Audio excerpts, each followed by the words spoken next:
We're going to start talking about higher education and possibilities for Mexican students who want to study abroad, in this case at Yale. We have here in Mexico, visiting Mexico, is Linda Lorimer. She's the vice president for Yale University. And Linda, you're in Mexico. Welcome to the show. What are you doing in Mexico? Well, thank you. I'm here with 6 of our faculty and 60 of our graduates, and we're trying to have more connections between Mexico and Yale, and particularly see if we can have more outstanding students from the country come our way. That is great, the fact that you guys are coming down here recruiting people. Could you give us a sense as to how many Mexican students go to Yale each year?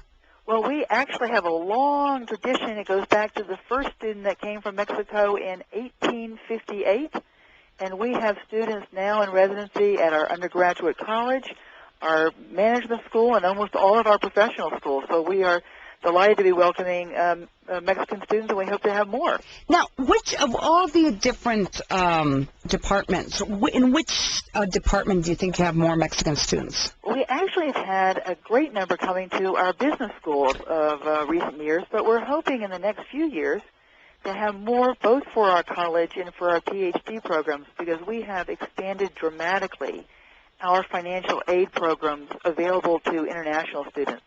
Oh, that's very important, because I talk to many students. I teach at 2 or 3 universities here in Mexico.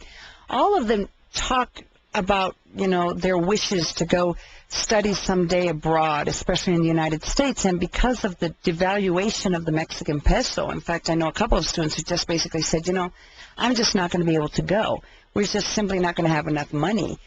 Even if we do receive, the Mexican government has certain aid programs that some students can have access to.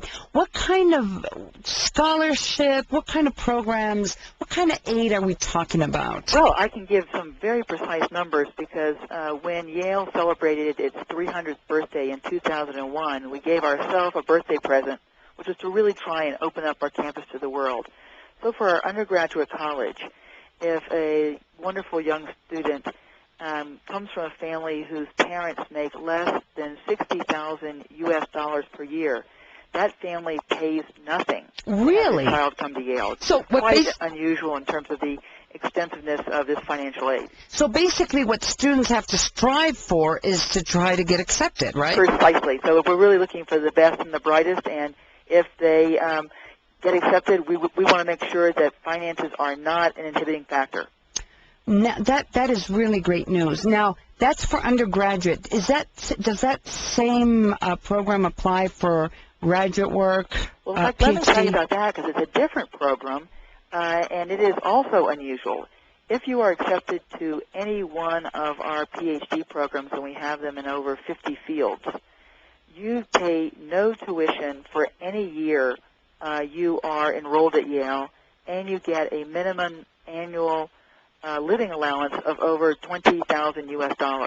So we're really trying to do our part to create the next generation of scholars, whether it's for Monterey Tech or UNAM or Colegio de Mexico or Harvard or Yale. Mm-hmm, mm-hmm. So we think that the word we're trying to get out here, and you're helping me on this show, is to say finances will not be an inhibiting factor to come to Yale. You just got to get in. That's the bottom line. So study hard, work hard, but apply early. And get good grades. Yes, very much so. Now, is there a website where our listeners could go to if they want more information? Thank you very much. Yale, YALE .edu.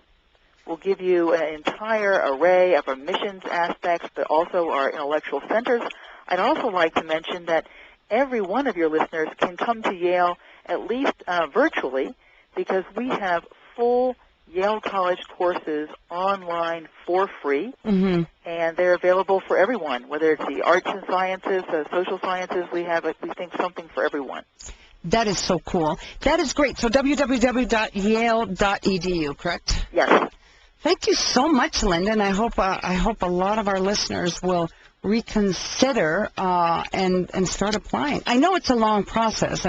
We have to tell people that. It just doesn't happen overnight. No, you have to start in the fall, and then we give acceptances out just about this time of year. We'll be sending out our acceptances next week. Thank you so much, Linda. Thank you so much.